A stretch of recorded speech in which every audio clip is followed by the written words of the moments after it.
ज्ञानेश्वरीच रेसिपीमध्ये सर्वांचं खूप खूप मनापासून स्वागत करते। आणि आज आपण बघणार आहोत दिवाळीतील मिठाईच्या टाकाऊ बॉक्सचा पुनर्वापर कसा करायचा। तुम्ही सुद्धा खराटा वापरत असाल तर काही टिप्स आणि ट्रिक्स मी सांगितलेल्या आहेत। खराटा आता सफाईसाठी नाही तर घर सजावटीसाठी सुद्धा तुम्हाला वापरता येणार आहे। त्या अगोदर आपण सगळ्यात आधी महिलांसाठी अत्यंत उपयुक्त अशी एक टिप बघतोय, ती म्हणजे दिवाळीत जे दिवे वापरले जातात त्यातला एखादा दिवा वरती ठेवायचा आणि जर कधी तुम्हाला मटका चहा पिण्याची इच्छा झाली तर बाहेर न जाता घरच्या घरीच हा मटका चहा तुम्ही एका दिव्याच्या मदतीने बनवू शकता। चहा उकळत असताना 2 मिनिटांसाठी त्यामध्ये हा दिवा टाकायचा आहे मातीचा आणि तो आपल्याला चहा नंतर गाळून घ्यायचा आहे। खूप बाहेर महागडा असा मिळणारा मातीच्या भांड्यात बनवलेला जसं चहा लागतो तसाच हा चहा आपण घरच्या घरी बनवू शकतो। त्यामुळे तुम्हाला नक्कीच ही आयडिया आवडली असेल अशी आशा करते। एकदा नक्की ट्राय करून बघा, तुम्हाला सुद्धा हा चहा जो आहे तो नक्की आवडेल। पुढची आपली टिप आहे ती म्हणजे खराटा। इथे मी नवीन असा खराटा आणलेला आहे आणि नवीन खराटा आहे, पण मला याचे जे काही लेंथ आहे ती खूपच जास्त होती आणि मला थोडीशी ती कमी करायची होती, त्यामुळे मी याच्या काड्या कट केलेल्या आहेत। तुम्ही म्हणाल याच्या समोरच्या काड्या कट केल्या तर त्या वेस्ट जातील आणि मग त्याचं करायचं तरी काय, पण मी इथे खूपच छान गृह उपयोगी एक वस्तू तयार केलेली आहे। तर या वस्तूचा मी वापर घरात दररोज करणार आहे, त्यामुळे या काड्या कशा वापरायच्या आहेत ते पण मी तुम्हाला सांगेन। आणि जो अर्धा कट केलेला खराटा आहे तो मात्र मी सफाईसाठीच वापरणार आहे। बाहेरचं अंगण झाडण्यासाठी किंवा मग बाथरूममध्ये काही सफाई करायची असेल तर त्यासाठी सुद्धा या खराट्याचा वापर आपण करू शकतो। जर तुम्हाला हा खराटा शॉर्ट एकदम बनवायचा असेल तरच तुम्ही ही ट्रिक वापरायची आहे। झाडूच्या ज्या कट केलेल्या काड्या आहेत त्याचा मात्र आपल्याला इथे खूप छान असा उपयोग करायचा आहे। तो म्हणजे इथे मी दिवाळीमध्ये जे मिठाईचे बॉक्स आले होते त्यातला एक बॉक्स घेतलाय आणि अशा या टाकाऊ बॉक्सचा पुनर्वापर सुद्धा आपल्याला करायचा असतो। मिठाई मात्र वेळच्या वेळी संपलेली असते, पण बॉक्स मात्र आपण महिला घरामध्ये तसेच ठेवतो आणि आपल्याला हवं तेव्हा त्याचा आपण वापर सुद्धा नक्कीच करत असतो। तर अशा छोट्या छोट्या गोष्टींमधून पैशांची बचत मात्र आपण सगळेच जण करत असतो, पण त्यासाठी मी इथे एक छान आणि वेगळा असा उपयोग तुम्हाला दाखवलेला आहे। या बॉक्सच्या साईजच्याच या काड्या ज्या आहेत झाडूच्या त्या मी कट केलेल्या आहेत, बघू शकता। झाडूच्या काड्या मी खूप छान व्यवस्थित आणि नवीन पद्धतीने वापरलेल्या आहेत। नवीनच झाडू होता त्यामुळे मी काही हा वापरलेला वगैरे नाहीये। तुम्हाला वाटेल की मी वापरलेल्या झाडूपासून ही वस्तू बनवली, पण असं अजिबात नाहीये। वापरलेल्या झाडूपासून ही वस्तू तुम्ही बनवू पण नका। जर नवीन झाडू आणला असेल आणि तुम्हाला सुद्धा असं शॉर्ट थोडासा बनवायचा असेल तरच तुम्ही ही वस्तू वापरू शकता, बनवू शकता। आणि अशा प्रकारच्या काड्या जर तुम्हाला हव्या असतील तर अशा तुम्ही जर खेडेगावात राहत असाल तर तुम्हाला या काड्या कुठेही अवेलेबल होऊन जातील, पण मला इथे काड्या हव्या होत्या पण काड्या मिळत नव्हत्या, त्यामुळे मग मी झाडू आणला आणि मला अशा प्रकारे या काड्या पण वापरता आल्या आणि माझा खराटा सुद्धा तयार झाला। तर मला जसा हवा तसा मी खराटा बनवून ठेवला। त्यानंतर या काड्यांचा मी अशा प्रकारे पुनर्वापर पण करणार आहे। इथे अगदी वेस्ट या काड्या माझ्या जाणार नाहीये, एक काडी सुद्धा मी वेस्ट जाऊ दिली नाही, तुम्ही बघू शकता। आणि इथे मी तुम्हाला याचा इतका छान उपयोग करून दाखवणार आहे की तुम्ही यानंतर खराटा आणाल आणि तो सुद्धा घराच्या सजावटीसाठीच वापराल। ही एक सजावटीची अशी वस्तू मी बनवली आहे जी तुम्हाला बाजारामध्ये भरपूर महाग मिळणार आहे। तर त्यासाठी आपल्याला फक्त या काड्या बॉक्सच्या आकाराच्या कट करून घ्यायच्या आहेत। तर मी इथे हा जो मिठाईचा बॉक्स होता ना या आकाराच्या काड्या कट केल्या। जर बॉक्स तुमच्याकडे मिठाईचा नसेल तर नक्कीच कपड्यांचे पण दिवाळीतले बॉक्स असतात तर ते सुद्धा घरातच पडलेले असतील तर त्यापैकीच एखादा बॉक्स घ्या आणि त्याचं अशा प्रकारचं एक कवर घ्यायचं आहे। 2 असतात बॉक्सला, खालचं आणि वरचं दोन्ही बाजूचे, तर दोन्ही पैकी एकच घ्यायचं आहे। दोन्ही पैकी एक जर घेतलं तरी सुद्धा आपली वस्तू जी आहे ती छान होणार आहे। यामध्ये अशा प्रकारच्या बऱ्याचशा वस्तू आपण बनवू शकणार आहोत, तर त्यापैकी कोणकोणत्या वस्तू आपण बनवू शकतो या पद्धतीने तेही मी पुढे तुम्हाला सांगेल। या काड्या ज्या आहेत त्या मी काय केल्या स्टिक करून घेतलेल्या आहेत। तर इथे मी ग्लू गन वापरलेली आहे। इथे स्टिक करण्यासाठी फेविकॉल किंवा दुसरं काही तुम्ही यूज केलं तर पटकन या काड्या ज्या आहेत त्या निघल्या जातात आणि जे वस्तू आपण बनवत आहोत ती जास्त स्ट्रॉंग आणि जास्तीत जास्त दिवस टिकणारी बनत नाही। त्यामुळे मला वाटलं की इथे आपल्याला या ग्लूचाच वापर करायला हवा, जेणेकरून ही वस्तू जास्तीत जास्त स्ट्रॉंग होते। आणि इथे फेविकॉलने जर ही काड्या वगैरे चिटकवल्या तर त्या पटकन निघून पडतात, एवढ्या स्ट्रॉंग आणि व्यवस्थित राहत नाही किंवा यावरती स्टिक झालेल्या तशाच्या तशा राहत नाही. बरेच दिवस ही वस्तू जर टिकवून ठेवायची असेल वर्षानुवर्ष तर नक्कीच तुम्हाला या ग्लूगनचा वापर करावा लागेल. अगदी कमीत कमी किमतीमध्ये ही ग्लूगन तुम्हाला बाजारामध्ये सुद्धा उपलब्ध होईल. नक्कीच या पद्धतीने सगळ्या काड्या मी इथे स्टिक करून घेतलेल्या आहेत आणि स्टिक करत असताना एक एक काडी जरी नाही स्टिक केली तरी देखील चालणार आहे. एकदाच अशा प्रकारे ठेवायच्या आहे, थोड्याशा स्प्रेड करायच्या. त्यानंतर या गनच्या मदतीने ग्लू आपल्याला यावरती थोडा थोडा टाकून त्या काड्या छान अशा स्टिक करून घ्यायच्या आहेत. तर खूप सुंदर आणि मस्त अशी दिसणारी ही वस्तू आहे. अगदी पूर्ण व्हिडिओ बघा, म्हणजे बारीक सारीक टिप्ससहित तुम्हाला या व्हिडिओमध्ये तुम्हाला सगळ्या गोष्टी शिकता येतील आणि हा व्हिडिओ तुम्हालाही बनवता येईल, जेणेकरून तुमची पण वस्तू ही माझ्यासारखीच होईल.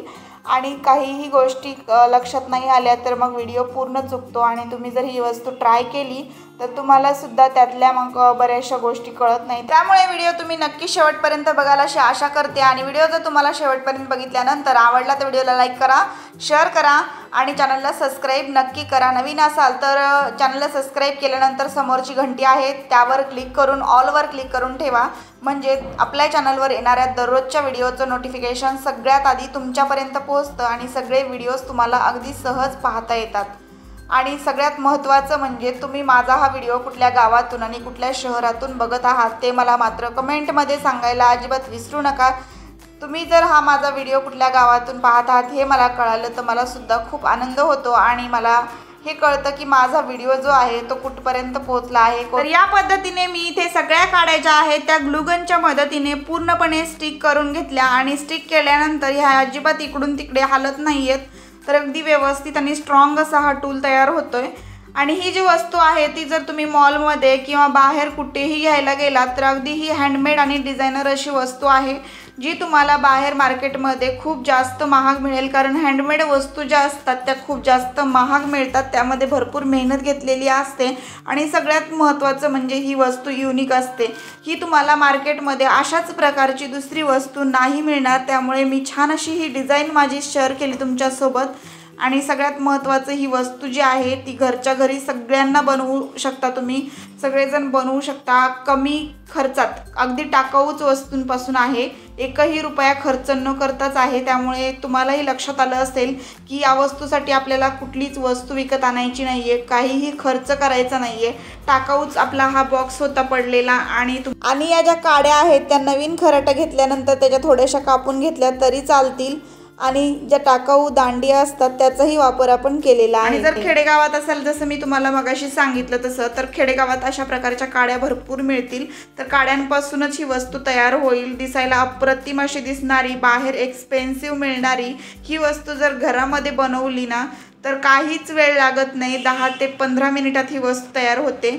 बसल्या बसल्या तुम्हाला जर काही क्रिएटिव्ह करण्याचा, काही घरच्या घरी वस्तू बनवण्याचा काही छंद असेल किंवा पैशांची बचत करण्याची आवड असेल तर नक्कीच तुम्ही ही वस्तू बनवाल अशी मला खात्री आहे.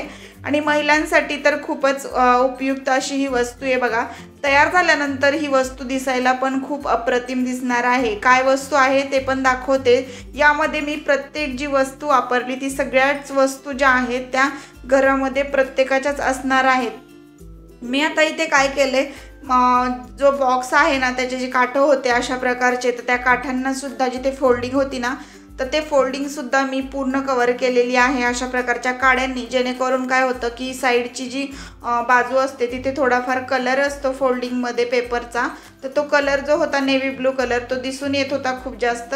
तर तो आपण काड्यांनी कवर केला तर तो दिसणारही नाही आणि अगदी स्ट्रॉंग असा, दिसायला पण छान असा हा टूल तयार होईल. मग म्हणजे आपल्याला बघितल्यानंतर कोणीही म्हणणार नाही की मिठाईच्याच बॉक्सपासून हा बनवला आहे किंवा कुठल्या तरी बॉक्सपासून हा टूल बनवला आहे, असं कोणाच्या लक्षात येऊ नये याची मात्र पूर्ण आपण काळजी घेतोय. आणि बनवताना ह्या अशा प्रकारे साईडने काड्या ज्या आहेत त्या लावायच्या आहे, जेणेकरून आतमधला जो बॉक्स सारखा शेप दिसेल ना तो पूर्ण काड्यांचा दिसायला हवा. आता बरेच जणांना वाटेल की हा जो बॉक्स मी वापरलेला आहे तो कोणत्या आकाराचा वापरायचा किंवा कसा, तर हा मी चौकोनी होता म्हणून चौकोनी वापरला. तुमचा आयताकृती असेल तर तुम्ही तसाही वापरा किंवा अजून छोटा असेल मोठा असेल कसाही वापरू शकता. छोटा असेल तरी सुद्धा तुमचा खूप जास्त ही छान वस्तू तयार होईल, छोटी सुद्धा. आता माझ्याकडे इथे लेस होती 10 रुपयांची पडलेली, तर तीच लेस वापरली. एखाद्या साडीची लेस वापरली तुम्ही या दांडिया ज्या आहेत खराब झालेल्या त्यावरती स्टिक करण्यासाठी तरी चालेल. तर यावर मी ही लेस अशी गुंडाळून घेतली आहे आणि ग्लूगनच्या मदतीने त्याला थोडा ग्लू लावून ती स्टिक करून घेतलेली आहे. दांडिया सुद्धा मी टाकाऊच होत्या घरात पडलेल्या त्या वापरलेल्या आहेत आणि त्या टाकाऊ दांडियांचा इथे मी पुनर्वापर करते, जेणेकरून मला त्या दांडी वापरात आणता येतील. फेकून देण्यापेक्षा या दांडियाचा पुनर्वापर आपण करू शकतो. तर अशा प्रकारे मी इथे वापरलेल्या आहेत या लाकडी दांडिया, ज्याचा काहीच वापर नसतो. एकदा वापरल्या की पुन्हा आपण त्याला बघतही नाही खराब झाल्या तर तशाच पडून राहतात आणि फेकून पण देतो आपण, टाकाऊ वस्तू आहे म्हणून. आता या लाकडी बॉक्समध्ये म्हणजे या काड्यांच्या बॉक्समध्ये मी 3 अशा प्रकारचे मोरपंख सुद्धा स्टिक केलेले आहेत. आणि हे जे 2 माझ्याकडे दांडिया आहेत ना, तर या दांडियाचा वापर पण मी कुठे करणार आहे ते पुढे दाखवते तुम्हाला. अशा प्रकारे मोरपंख लावल्यानंतर छान असा अँगलमध्ये हे लावलेले आहेत मी. जशा हवं तसं डिझाईन तुम्ही याला करू शकता. मोरपंख आणि ते दांडिया आहेत, तर राधा आणि कृष्णाचं हे आपण छान अशी फ्रेम बनवलेली आहे.